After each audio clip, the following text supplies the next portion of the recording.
E aí, gente, eu espero que você esteja bem.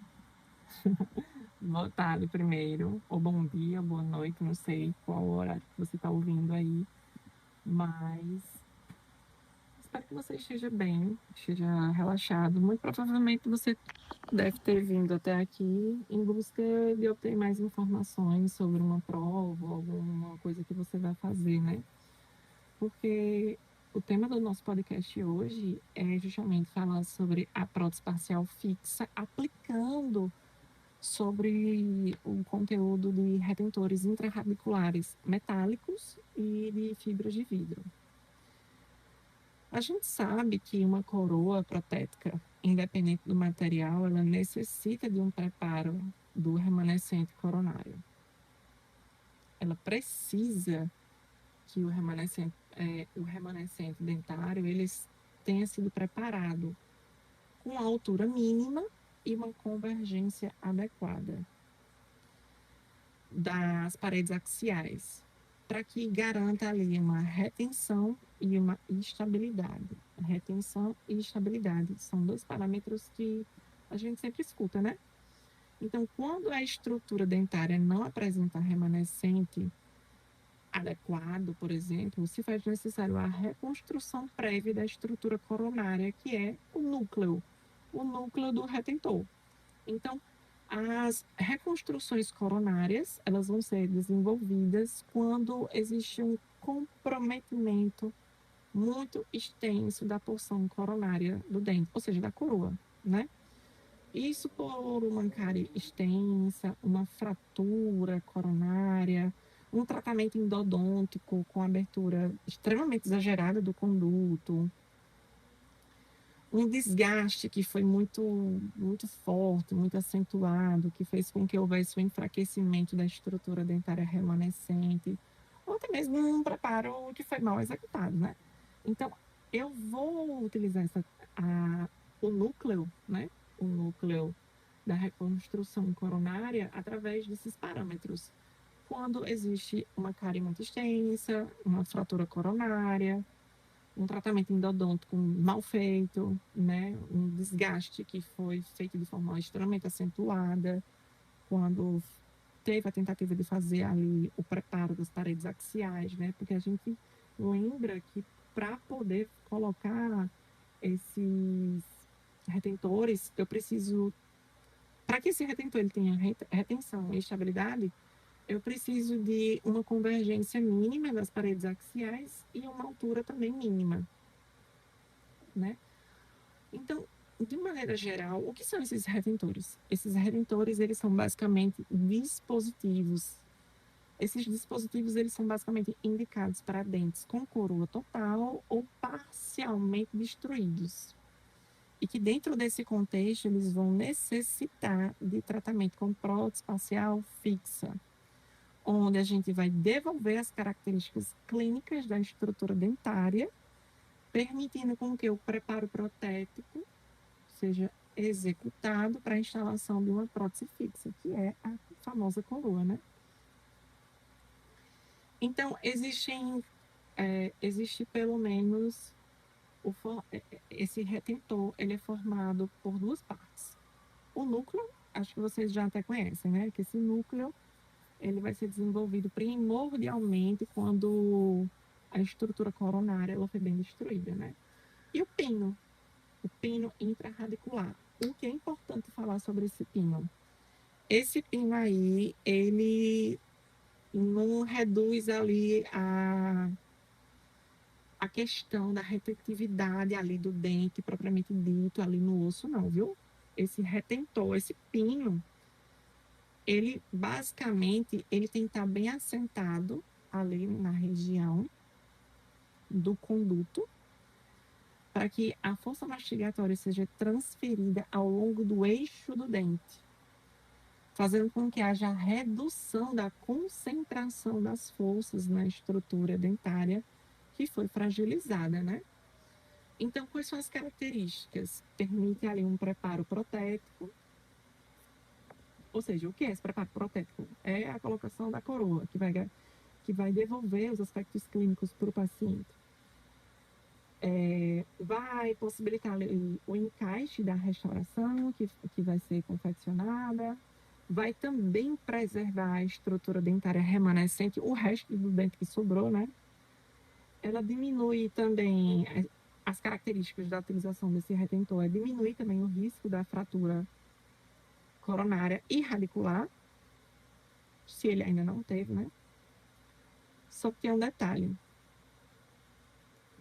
esse retentor, ele não atua como reforço radicular. Ele não é um reforço. Então, a gente tem os tipos de retentores. Os tipos de retentores, eles podem ser classificados em retentores intradentenários e os retentores intrarradiculares. Esses retentores intrarradiculares, eles podem ser pré-fabricados ou metálicos fundidos, que a gente vai ver. Primeiro, quando a gente vai falar sobre a classificação também dos núcleos, né? Porque a gente está falando sobre os pinos, agora a gente vai falar sobre a classificação dos núcleos. Os núcleos, eles podem ser pré-fabricados, fundidos ou personalizados. Ou seja, a gente vai ter três: pré-fabricados, fundidos ou personalizados. Quanto à forma anatômica, a gente pode ter de maneira cilíndrica ou cônica desse núcleo, né? Forma cilíndrica ou cônica. Então, ao que se retrata sobre as configurações assim, superficiais desses retentores, a gente está falando mais de núcleo não, viu? Está falando agora do retentor. Ele pode ser, nas configurações superficiais, lisos, serrilhados ou rosqueáveis. O material desse retentor, ele pode ser metálico ou não metálico. E aí a gente tem algumas subclassificações. O metálico, ele pode ser de titânio, aço inoxidável ou ligas metálicas. O não metálico, ele pode ser não a subclassificação, né? Não estético, que é de fibra de carbono, e os estéticos. Os estéticos são os melhores, porque eles são de fibras de quartzo, fibras de vidro e a zircônia. A zircônia, ela é resistente, ela é de cerâmica, inclusive. Então, vamos falar sobre os núcleos metálicos fundidos. Esses núcleos metálicos, eles podem ter ligas metálicas, eles podem ter uma forma cônica e ele não é estético. De jeito nenhum, ele não é estético. Os metálicos, eles não são estéticos. E acho que é meio óbvio o porquê, né? Porque ele vai acabar ali aparecendo de uma maneira ou de outra. Ele, mesmo que seja um sombreamento, ele vai acabar aparecendo ali.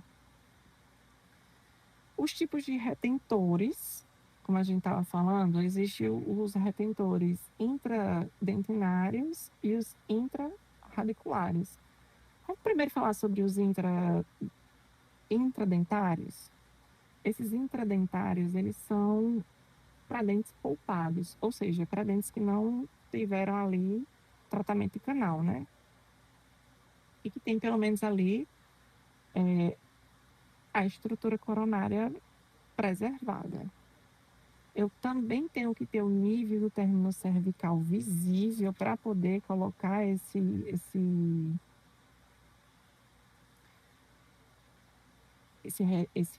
estrutura. A instalação desses pinos, geralmente eles são rosqueáveis na dentina e a reconstrução ali vai ser com resina composta, tá? Os retentores agora intrarradiculares. Não estou falando agora sobre os intradentinários, que não houveram tratamento de canal. Os intrarradiculares tiveram tratamento de canal, viu? Os intrarradiculares fundidos, eles são confeccionados de acordo com o formato ali do conduto. Todo retentor, ele é composto pelo mesmo material, como as ligas metálicas. Ouro tipo 3 ou tipo 4, prata, paládio níquel, cromo ou cobre de alumínio. São esses quatro. Dá uma pausa para a gente tomar um cafezinho agora. Pera ainda.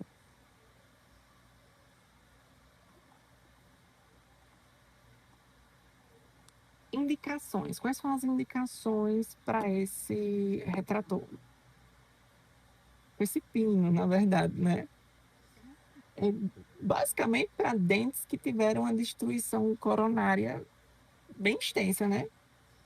O encaixe para esse retentor precisa de um sistema antirrotacional e uma guia de transmissão de força mastigatória, porque a força mastigatória ela deve ir ao longo do eixo do dente. Então, a gente tem que levar em consideração esse parâmetro aí, viu?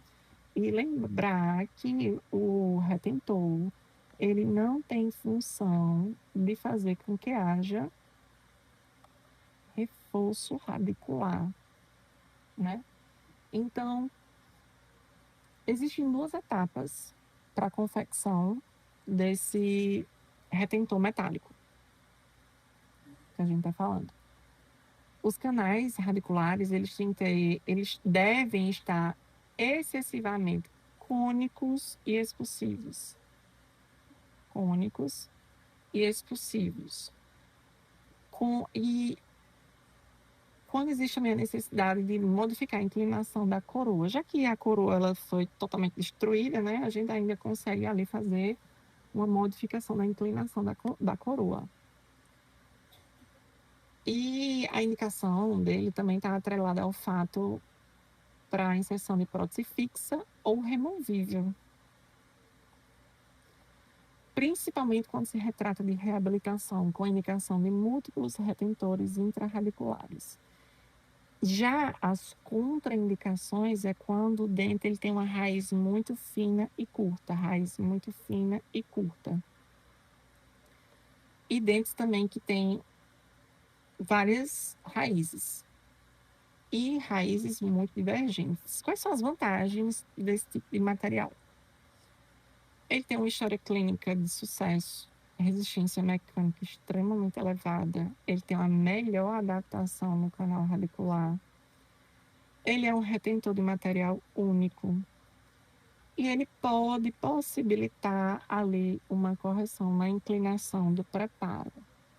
A desvantagem é porque eu vou precisar de 2 sessões clínicas. E também ele tem um alto módulo de elasticidade, certo? Onde eu vou ter uma dificuldade ali de remoção. Ele vai ter corrosão também, certo? Já os retentores intrarradiculares pré-fabricados, ele vem já da fábrica, né? Com formato montado e ele vai depender da adesão. Ele depende de adesão, ou seja, ele vai depender de adesivo. Então, a indicação dele, dente que contém coroa clínica com suporte remanescente considerável de no mínimo 2 milímetros. Só posso utilizar o pré-fabricado com esse critério. Então, também tem que levar em consideração que o dente ele teve tratamento de canal, né? Tratamento endodôntico. E indicação também para prótese fixa para a reabilitação desse dente. Qual é a indicação da utilização desse tipo de material que já é fabricado? Quando não há remanescente coronário com altura adequada, canais radiculares de forma circular e pouco expulsivas, raízes com canais divergentes, que está necessitando ali de um pino, como os retentores de elementos unitários. Quais são as vantagens? Ela dispensa as etapas laboratoriais, tem um preparo mais conservador e ela está disponível em várias coisas, como forma, tamanho, material, podendo ser de metal, cerâmica, de fibra, o que é pré-fabricado, né? A desvantagem da utilização dele é porque ele tem um diâmetro fixo do retentor. Ele tem uma menor resistência mecânica, né? Porque ele também nem é de metal, vamos dizer assim, né? Ele não é é diferente do anterior. E a desvantagem é que ele também tem uma outra problemática.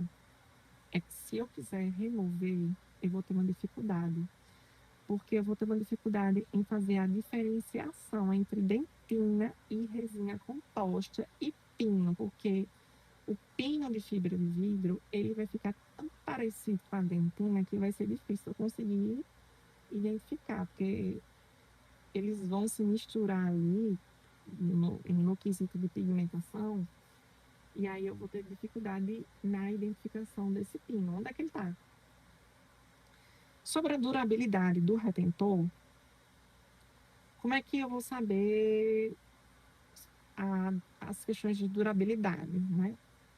A durabilidade desses retentores vai depender da cimentação e espessura da linha de cimentação. Cimentos resinosos, por exemplo, eles têm uma boa adesividade à dentina radicular e ao pino de fibra de vidro e baixa solubilidade. Ele faz também a formação de monoblocos e tem que ter um preparo ali da dentinha. Tem que também ter o uso de cimentos autocondicionantes. Quais são os fatores que comprometem a formação de um monobloco? Né? O monobloco é o preparo de dentro. Os fatores que comprometem é justamente a umidade residual dentro do conduto. Então, toda vez você vai ter que secar o conduto antes de colocar o retentor. Também outros fatores que comprometem é a distância mais vertical do pino ao ponto de incidência de luz da fotopolimerização, né? Então, eu vou ter que colocar o cimento resinoso de pouquinho em pouquinho para que a luz do fotopolimerizador alcance ali a região mais apical, né? Também outra coisa que compromete é a utilização de agentes de limpeza antioxidantes, como hipoclorito de sódio ou água oxigenada. Também, outro fator que compromete é a incompatibilidade entre sistemas adesivos e cimento resinoso, né? Porque a gente tem que levar em consideração que quando existe a fotopolimerização, existe a contração da resina. Outro fator que compromete é o fator C, né? Exemplo, os metálicos. A gente vai ter ali os metálicos, não metálicos, que não são estéticos, que é o pino de fibra de carbono, os não metálicos estéticos, que pode ser o pino de fibra de vidro. O pino de fibra de vidro em feixes ele é mais utilizado, certo? Por conta da questão estética.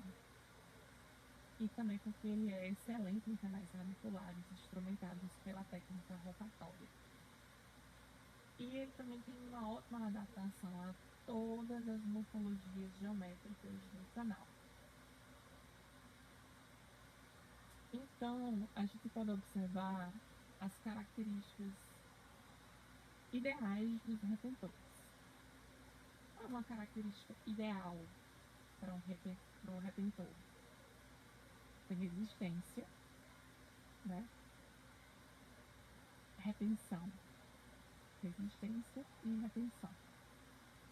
Comprimento adequado, diâmetro adequado, inclinação das paredes do conduto e características superficiais do retentor. Características aí que vão, né, facilitar todo o tratamento. O comprimento. Como é o comprimento desse retentor? 2/3 do remanescente dentário tem que estar íntegro para conseguir ganhar esse retentor. E também a estrutura óssea circundante, né, como o osso alveolar. Tem que estar íntegro também, né? Não pode ter nenhuma periodontite, não. Lembrando que esse tipo de situação, que a gente está falando sobre o retentor, esse retentor aí, ele basicamente os dentes que vão receber esses retentores, eu não estou falando dos retentores intradentários, tá? Estou falando dos retentores intrarradiculares. Eles sofreram tratamento do canal, então eu vou ter que fazer uma desobturação. Então, eu vou ter que fazer uma desobturação, medir na radiografia quanto de gutta-percha tá, e eu tenho que deixar quanto de gutta-percha, no mínimo 4 milímetros de gutta-percha na região apical. Por quê? Porque eu vou fazer com que haja ali, mantenha, na verdade, um selamento da região apical, para que nenhum micro-organismo se infiltre ali. Então, deixa pelo menos 4 milímetros de material obturador. O diâmetro é um terço do diâmetro radicular, que vai ser determinado pela broca durante a desobturação, que a gente vai utilizar brocas largo, que ela vai fazer na desobturação. O diâmetro mínimo apical é de 1 milímetro, para promover resistência. O diâmetro mínimo é de 1 milímetro. Inclinação das paredes do conduto. Bora falar sobre esse tema. Esse tema é bastante importante. Inclinação do conduto.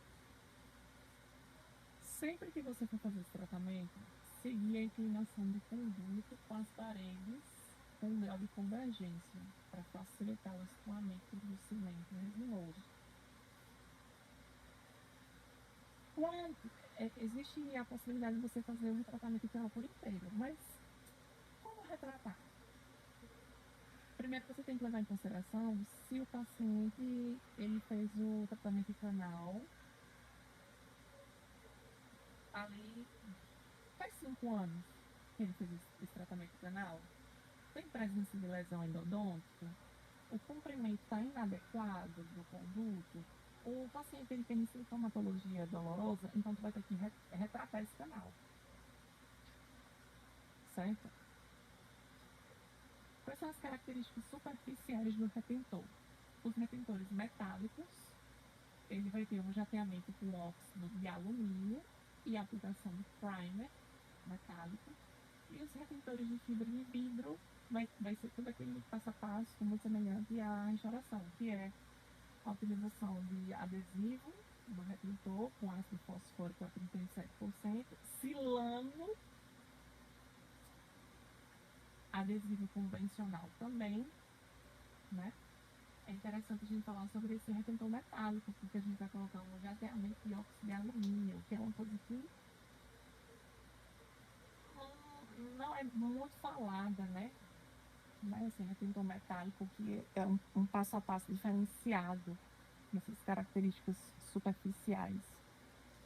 Já o preparo, agora outro tópico, preparo do conduto do radicular, nesse processo de desobturação. Eu vou fazer a remoção da gutta-percha, do conduto do tamanho adequado e planejado. Eu vou ter que ver a radiografia periapical desse dente, certo? Faz o isolamento absoluto, acompanhar a extensão do conduto, observa ali se tem resíduos de material endodôntico dentro do conduto, para não deixar nada lá dentro, né?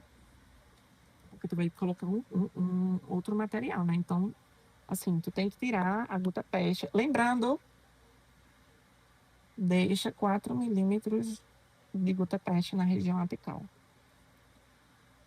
Os materiais que vão ser utilizados vão ser os materiais bem parecidos com os materiais que são utilizados lá na endodontia, né? A gente vai utilizar sonda, gates, brocas largo, o kit pino, mais brocas de preparo, a régua milimetrada, ela é crucial, essa régua milimetrada, porque é ela que vai te dizer quanto de gutta-percha tu vai ter que tirar para deixar 4 milímetros ainda na região apical. E aí a gente também precisa de um compasso de ponta seca também, para ajudar ali na medição. Depois que você faz todo esse passo a passo, você tem que fazer uma conferência após a desobturação através de uma radiografia periapical. Tu precisa ver se tu deixou esses 4 milímetros mesmo de gutta-percha na região apical, viu? E também se tu tirou tudo de dentro lá do conduto, porque na radiografia periapical vai aparecer se tu deixou alguma coisa ali no meio ou no início, certo? Ou alguma coisa nas paredes circundantes do conduto.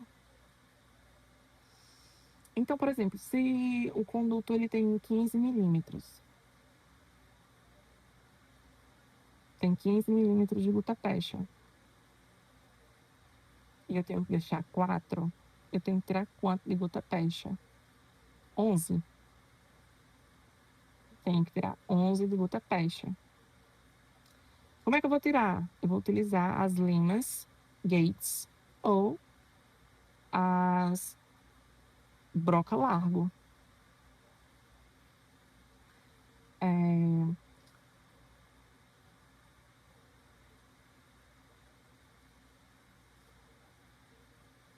A gente tem que sempre lembrar da incidência das forças oblíquas.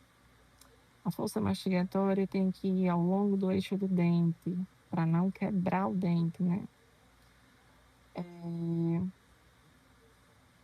Vou falar sobre a técnica de confecção dos retentores metálicos fundidos, que é a modelagem, que é a técnica direta, e a moldagem, que é a técnica direta.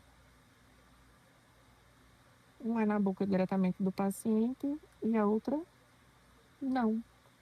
Eu vou gravar o restante, para não ficar um áudio muito extenso, no próximo podcast.